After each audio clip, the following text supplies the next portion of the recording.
I'm going to go ahead and begin by welcoming everyone to today's session called nkoda Unpacked with special guest Mike Newman from nkoda. Today's session is the final presentation of our 2020 virtual conference for MOLA. This event is hosted by MOLA, an Association of Music Performance Librarians. And I want to thank all of you that are joining us now and are already in attendance who took the time to join us today.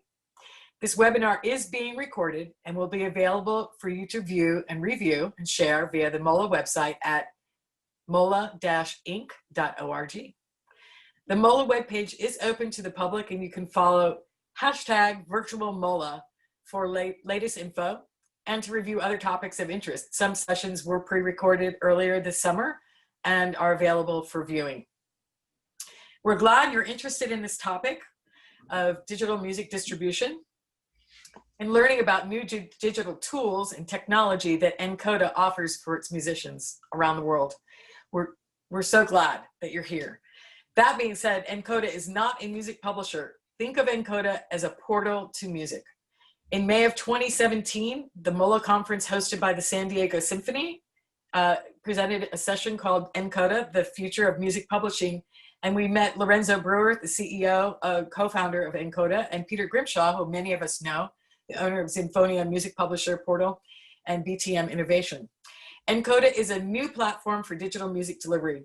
The official launch was in 2018, and many developments have issued forth since.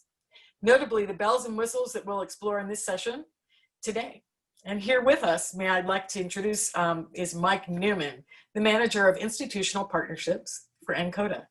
He's that and much more. He is a cellist and a chamber musician, an avid fan of Baroque and 20th century chamber music. He studied at Chatham School of Music, and he holds degrees from the Royal Northern College of Music and the Royal Academy of Music in London.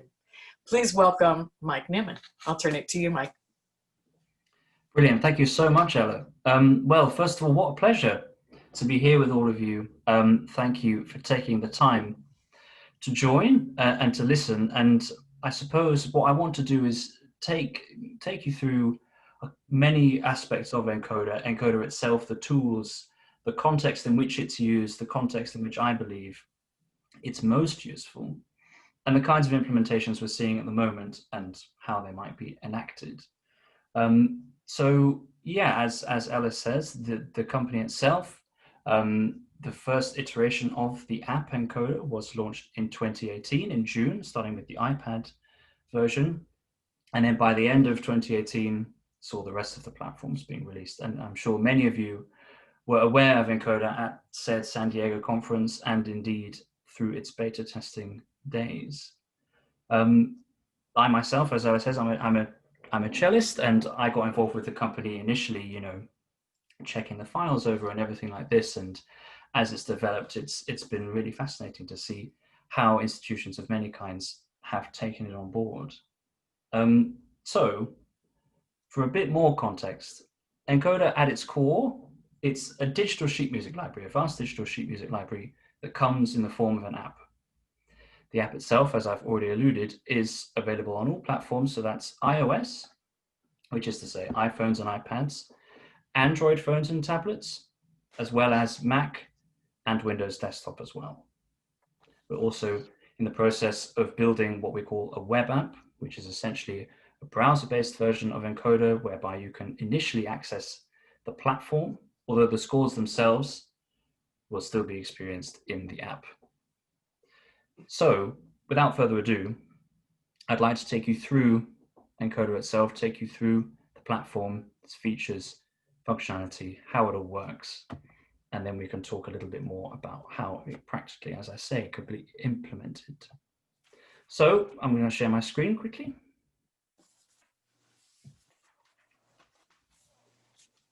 Okay, so if I continue to talk and there's nothing to see, just wave your hands. But I'm just going to go ahead and assume that everyone can see my screen. So, as I say, great, thanks. As I say, nkoda is an app, and the app itself exists in three core areas. The first of which is this, the discovery page. It serves a few functions, but what I want to do is take you through how it works on a general level and how it might be useful in a specific level, such as this. So the discovery page essentially serves as a way by which we can present as relevant content to people as quickly as possible. So when you first create an encoder account, you're presented with a page that looks something like this. And at this point, you have the opportunity to select an instrument. You can also select the difficulty level. You can select the kinds of groups and the sorts of genres. Now, I expect we'll talk a little bit more about this later, but typically there's two kinds of users that come to Encoder. There are those that come to discover new material, let's say in a casual way or in a professional way, and those that want to find something specific. And this discovery page is very much geared towards that first kind of musician. And so once you've selected your instrument, you get presented with material that we believe to be relevant. So as you can see here, I've selected advanced cello music in this case, and I'm presented with all kinds of relevant material, be it solo works, etude books, concertos, and of course, chamber music as well. At the top here, we have our banners, and banners essentially are used for publisher promotion and also for curator content, as well as also institutional promotion as well. So what these do typically is they link to playlists either created by us or by our publishing partners. And a playlist, for full clarity, nothing to do with audio. A playlist is just a word that we use for a collection of material. And so here's an example of a set of scores that we've put together in a playlist here. And this is an easy way for us to promote content that we believe is important and relevant, as well as giving our publishers and the composers that they represent a platform by which they can promote the material they're interested in. Elsewhere, we have more generic content strips. I think what's also important to note is that, as may or may not be obvious, Encoder is a way to access fully licensed content from around 125 publishers that we work with. These range from really large, the large-scale publishers such as people like Boozy and Hawkes, the Wise Music Group, the Universal Music Publishing Group, all the way down to what we call sort of boutique publishers that represent slightly more esoteric material, very much one-person shows. But what this also means is that you can actually access the full rental catalogs from our publishers as well. And this content strip here is a wonderful example of this. So not only do you have really wonderful urtext editions of public domain works, such as those Bärenreiter Beethoven symphonies we saw just now, but you can also access in copyright orchestral material and even newly composed works, such as these. That said, let's say I find a title that I want to use, that I want to refer back to. There are a couple of options that are available to me. I can save something to my library. I can add it to a playlist. And playlists is something I'll talk about a little bit more a bit later. I can go directly to the artist, and I can also share it with other users. And sharing similarly is something we'll talk about. So I'm just going to save it to my library for now and use this as a jumping off point to head over to the U area, which is the next core area of Encoder, within which there are a few subsections. So this first one here is activity. As may or may not be obvious, it's a way to quickly return to material you've just been viewing. So in these recently played, you can jump straight back to the scores or parts you've recently viewed. And you can also return to the playlists that you've recently been viewing. In the library area, you can see the title, Beethoven 6, has been saved in this music section, which is the place to which material is saved by default. There's no limit to the amount of scores you can keep in this area. And as I say, this is just a way to quickly store material when you're searching or browsing to return to a later point. But as I've said, you also have playlists. And as well as there being pre-curated playlists, you can create playlists of your own. And you can select whether these are public or private, which is an important distinction, I would say, because a public playlist will appear in the search. So what that means is if you create a playlist, you put a title in that playlist and you set the playlist as public, then if somebody searches for that title, it will appear. But of course, if you'd rather it wasn't, you can set it as private. But for those who are into that sort of thing, we allow them to add genre tags. So I just wanted to give a quick example of how I've chosen to use playlists in this context, though there are many ways that they can be used. So for me, I've said they're kind of functioning a little bit like folders in this context. So works from a particular composer, let's say technique, books that I want to refer back to. But of course, the obvious application here, from my point of view, or thinking about it, is programs. So concert programs are a perfect example of what a playlist can be used for. So you have the works that are in a particular program, or even perhaps in a particular season, or in perhaps you want to refer to in a particular planning session. And you can organize these, you can share these, and you can have the full sets of parts ready to be viewed quickly and easily. So at this point, I want to show you how it looks to view a score, to view a title, and the tools within that. So I just click or tap on the icon here, and then we are in the title layer of the work. So we've got all the information we might need. We've got composer, instrumentation, publisher.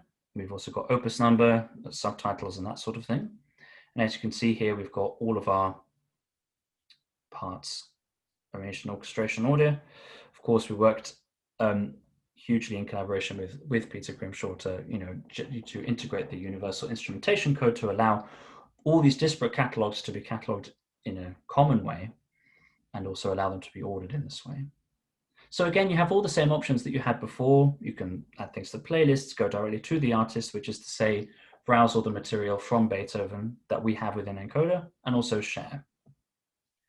So to enter a score, you just click or tap on it like so, and then we're presented with two kinds of view within a score. The first of which is our navigation view, which essentially functions as a way to scroll through the part like so.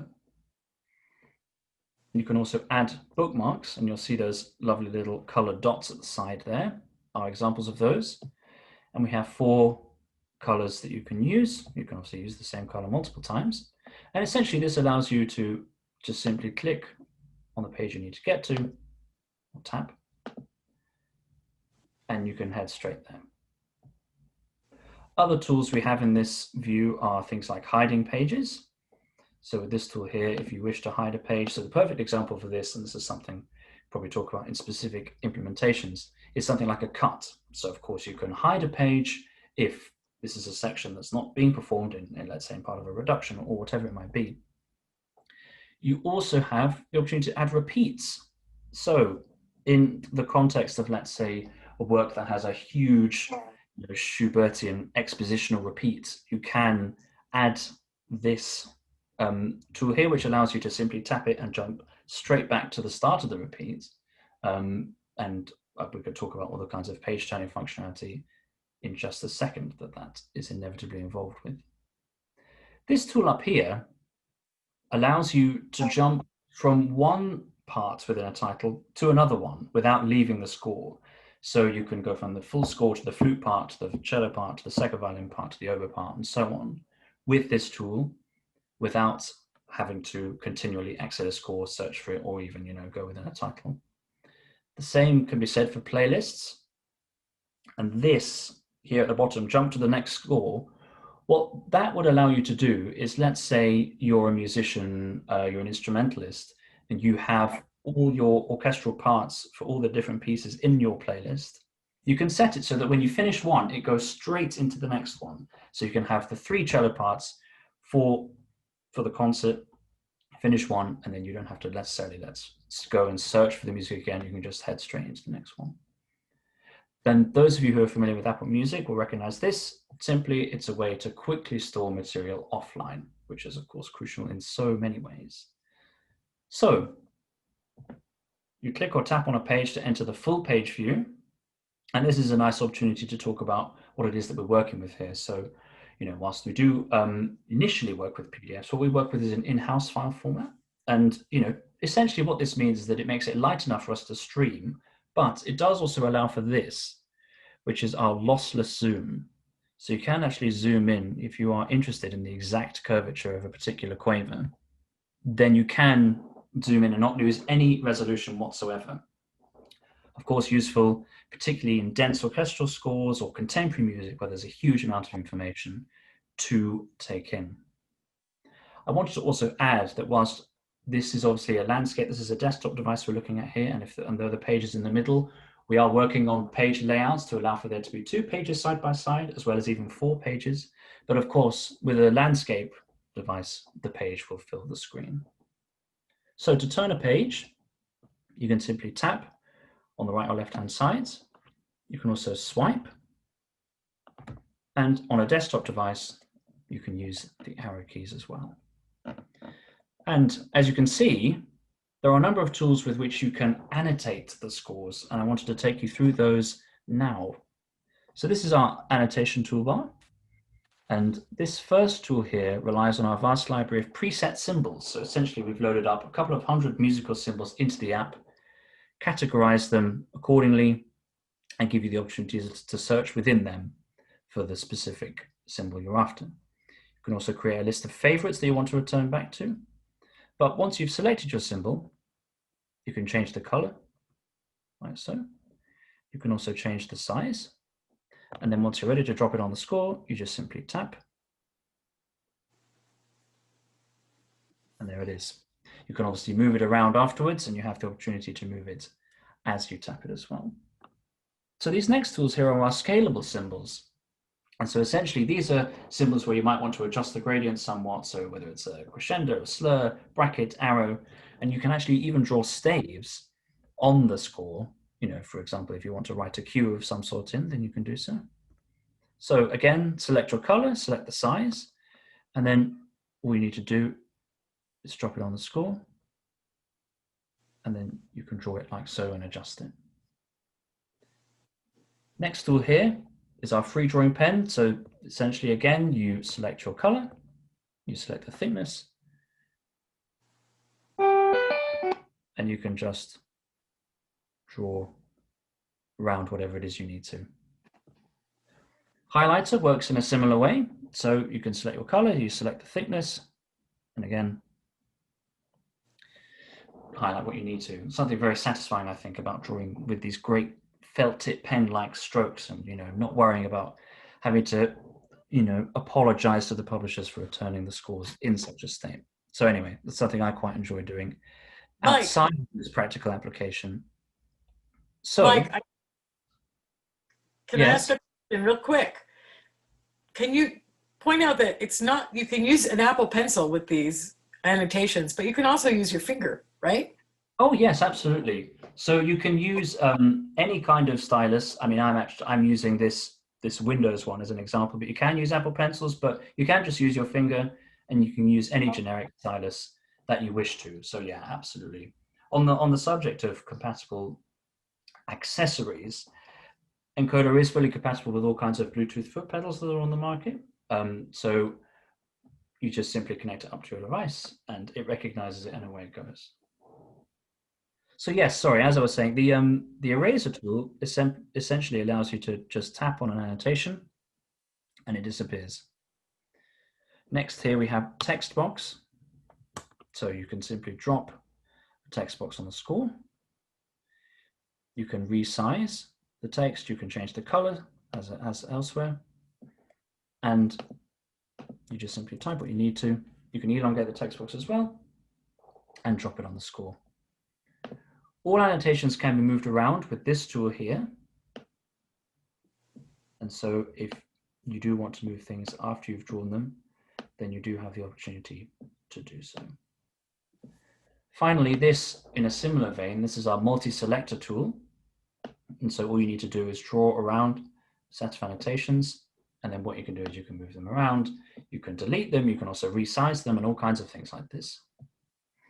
Undo and redo, I expect, are pretty self-explanatory, but this is the aspect of annotations where I think it gets really interesting. So you store annotations in multiple layers on nkoda. You can have as many or as few layers as you like. And essentially what this allows you to do is to have multiple layers, let's say, of different information, technical information, phrasing information, even analysis, Or you could have the same sorts of information from different sources. So let's say one concertmaster's bowings, a different concertmaster's bowings, or one conductor's markings, or whatever it might be. And you can store them all on the same score without replacing one with the other. So you can hide and show multiple layers here. And you can do this with as few of them as you like. And actually, we'll talk more about sharing shortly, but this is what can be shared with other users. So you can share a layer of annotations with other users, which allows for all kinds of important A, distribution, but also B, sort of reference and building interpretations based off of multiple sources of input. So yes, these are our annotation tools. And so to exit a score, you just simply pinch to zoom out like this, or if you are on a desktop device, you can just go back like so. And so to take you through the rest of the view area, you have uploads here. And so essentially what you're able to do is you can upload PDFs into nkoda and use them as though they were a part of the catalog with the lossless zoom, with the annotation functionality. And you can also share uploads with other users, put uploads in playlists, and share annotations upon uploads. It's worth noting, of course, that uploads are not public by default, so a user can only see your uploads if you share them with them directly. So, yes, so here is where the annotations are automatically saved, and they are auto-saved, so you never ever have to worry about remembering to save a layer. And I've got absolutely stacks of different annotation layers here that I can refer to whenever I want. And it's from here that they're shared. And all sharing within nkoda functions in the same way. So things are shared in the form of a link. And so if I want to share this layer of annotations, I simply click share. I can copy the link. I can send it via email. I can send it even via WhatsApp or whatever it needs to be. When a user clicks that link, it opens up the score. It may open up the playlist. It'll open up the title. But in the case of an annotation layer, it'll open up the score and add the layer you've shared with them to their pre-existing set of layers. And as I say, there's no limit to the amount that you can share with other users. Then finally, within the U area, we have offline. So, of course, it's important to be able to access this material when you might not have access to the internet for all kinds of practical reasons. And so, as well as the option to store material offline within the navigation view that I showed you, you have the opportunity to store things offline you've recently used, like so. So then the final area of nkoda is this, the search, which is of course all important. We have two kinds of search available. We have a more general one, which we call explore. So if you want to search for something somewhat generic, you can do. And you're presented with all kinds of options. You have the artist page for Bach. We could talk about the word artist as well. We have playlists that are related to Bach, and we also have all the titles that are related. But if I want to filter down to a specific work, then I can search for a specific composer. And then I can, I'll tell you why that is.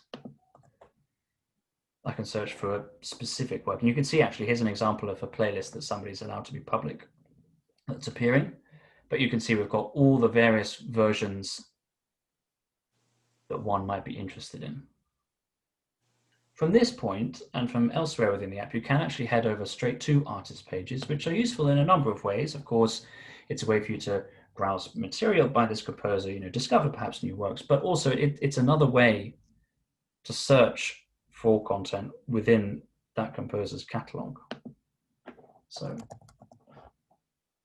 again, similarly, I can search within that and I can get the exact titles that I'm after. In a similar way, you can head over to a publisher's page. So in the case of Boozy and Hawks here, they have a discovery page that they've curated themselves. So works for solo instruments, newly published works, house composers, and so on.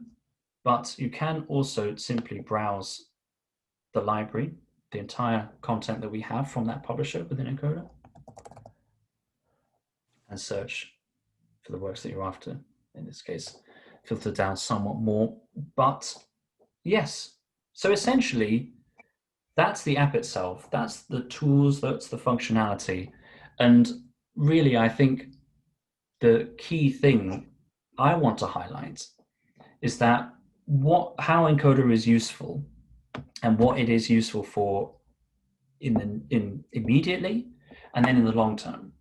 So, as I hope is obvious, the value of encoder is immediate access to a vast library of sheet music of disparate sorts across many, many different publishers. And the ability to call upon all of these different works quickly and easily is what makes it so valuable. So particularly at an initial stage, of course, in the library, there's no question, things like checking instrumentation, things like comparing editions, but also when it comes to, in perhaps further down the line, or perhaps even before that, in planning meetings, being able to say, you know what, we can't do this work because it's got 3 trombones, or we can't do this work because it's got children's choir. And being able to make those kinds of decisions in 5 minutes, as opposed to, let's say, ordering a perusal score, waiting for it to arrive, and then making that kind of decision, having seen what you could have seen in 5 minutes in the context of encoder. So that's the kind of immediate initial value. And when it comes to larger scale implementation, there's of course the value of bowing up a set of parts and marking up a set of parts. You need only do it once, let's say, for an entire section. You can share those annotations with musicians. They can access those annotations. They can create their own layers. They can edit the layer of annotation should they need to.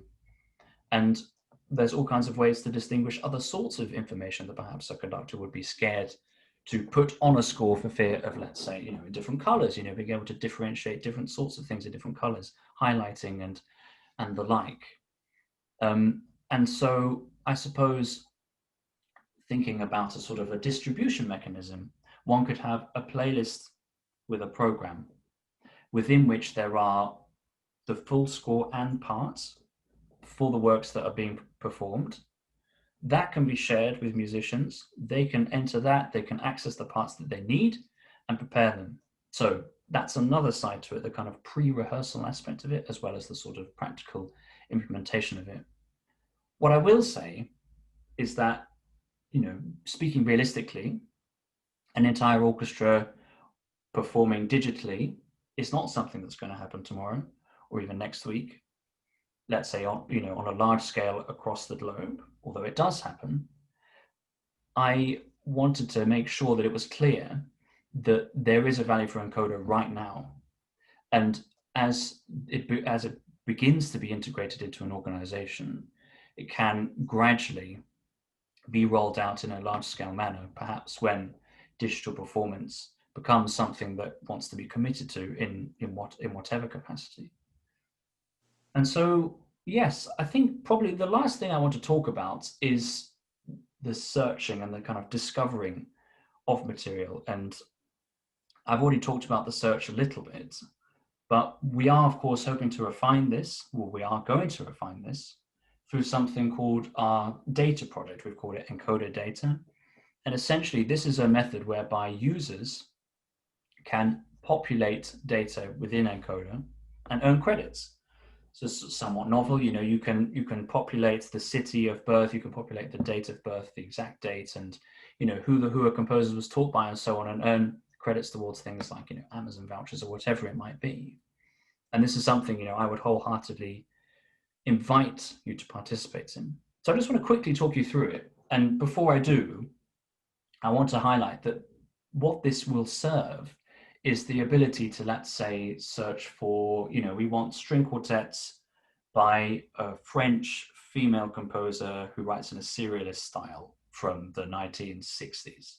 Really kind of getting down to super specific things in both the kind of, as I say, the two types of user, one that wants to locate a specific work, but also one that wants to discover similar works or support programming choices, perhaps.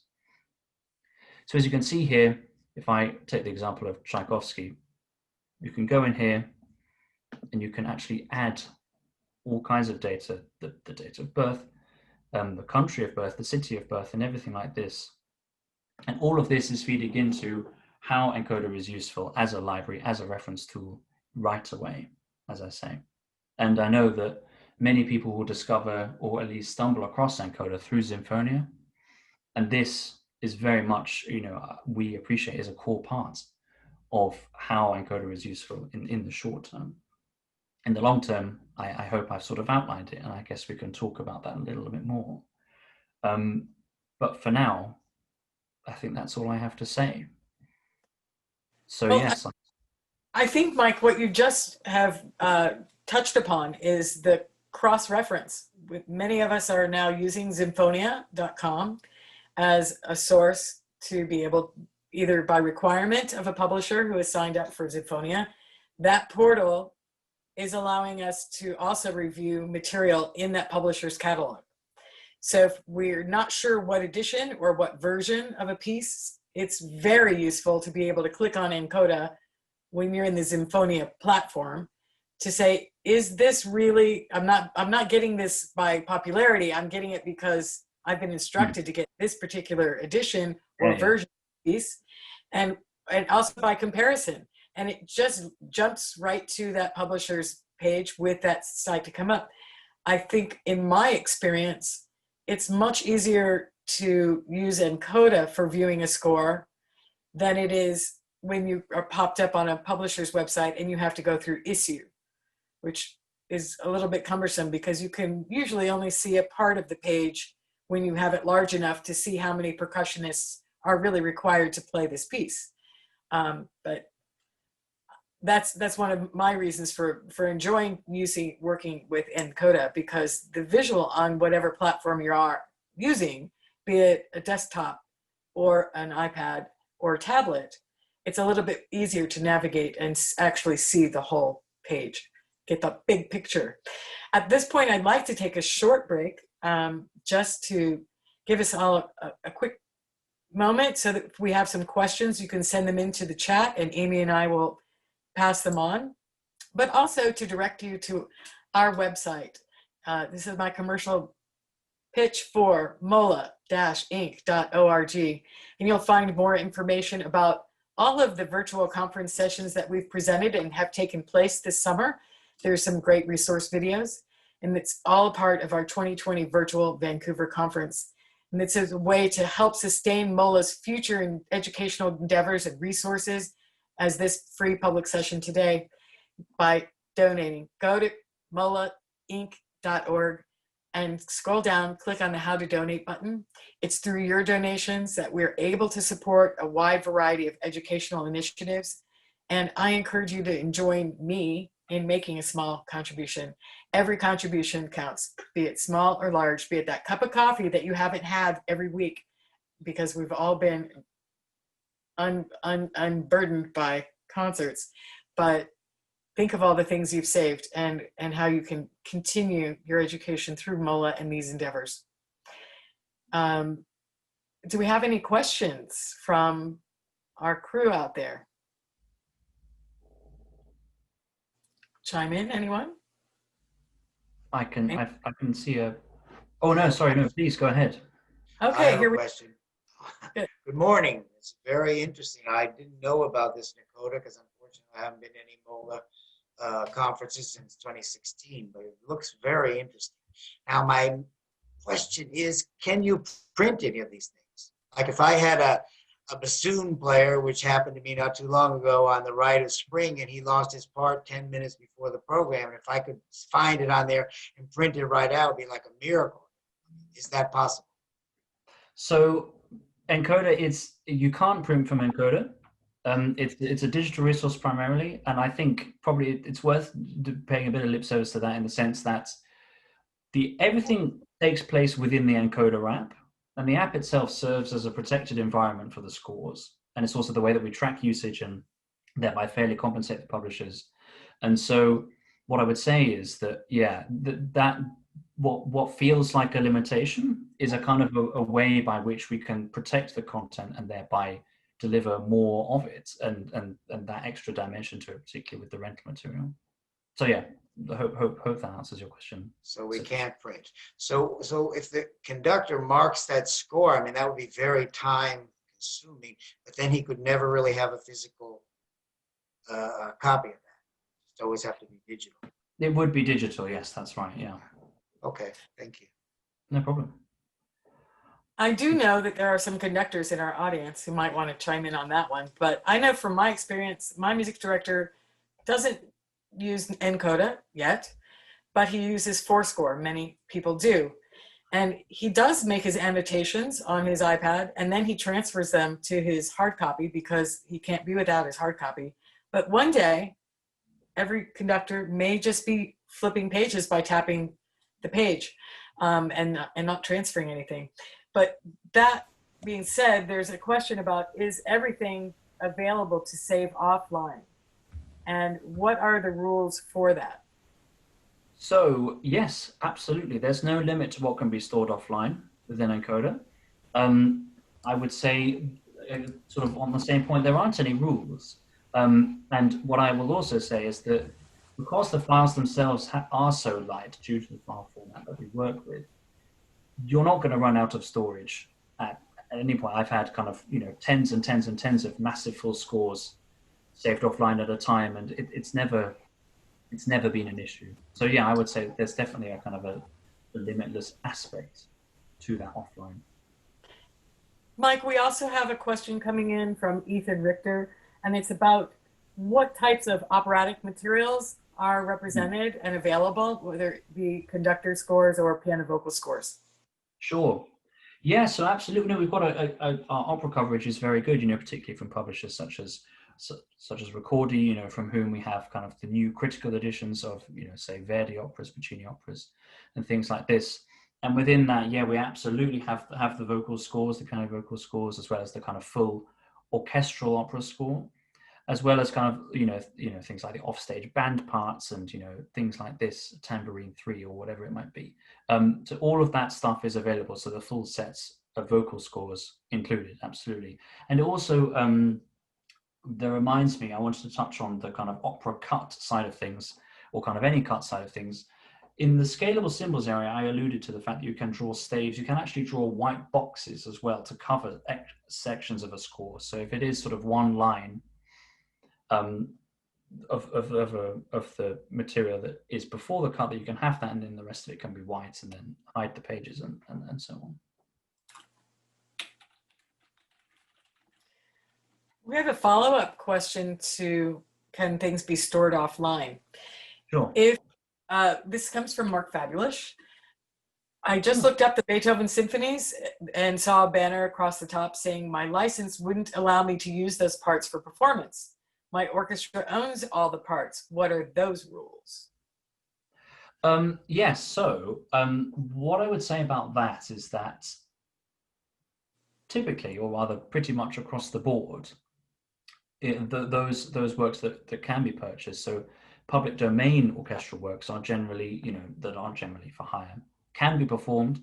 And yeah, you're right, the green banner is what distinguishes a piece that is for rental as opposed to one that isn't. Be it, let's say if it's a solo work or a chamber work, you won't see that, but with a large orchestral new in copyright work, you will. With respect to those particular editions, it's interesting to hear you say that, and I will definitely follow up on the presence of the green banner in that case, versus other contexts where you can similarly buy a set of public domain parts permanently. So I will look into that for you and find out why, or let's say what the specific rule is with that set. I think that's a really great question. It's possible to have a set of materials that's on permanent loan. Some of the larger orchestras do have a resource of that. And we have to rent the material whenever we perform it. That being said, is there a possibility of us uploading our scanned part for, say, bowing purposes to share with the string principals and share with the string section? How would that work with nkoda? Well, I mean, I think we do have to be relatively strict with what is, let's say, a scan of a work that's otherwise available from a publisher we work with within nkoda. As a, let's say, a one-off reference piece, I would say that it would be fine, but not as a kind of you know, a continual use of that part, let's say for a performance or for rehearsal or what have you. You know, if it was going to be used within nkoda, we would very much prefer it to be the version that's presented by nkoda, so that the publishers can be compensated accordingly, essentially. So in that case, I would say for instance, Appalachian Spring, the music for the original version for 13 instruments. We're doing that. Many of us are doing that this year. I have my rental agreement signed. I have my nkoda. How do I let the publisher know that? How does that work? Because I annotate it. So I would annotate it. I have my contract. I have my little green banner. It won't come up, will it? How does that work?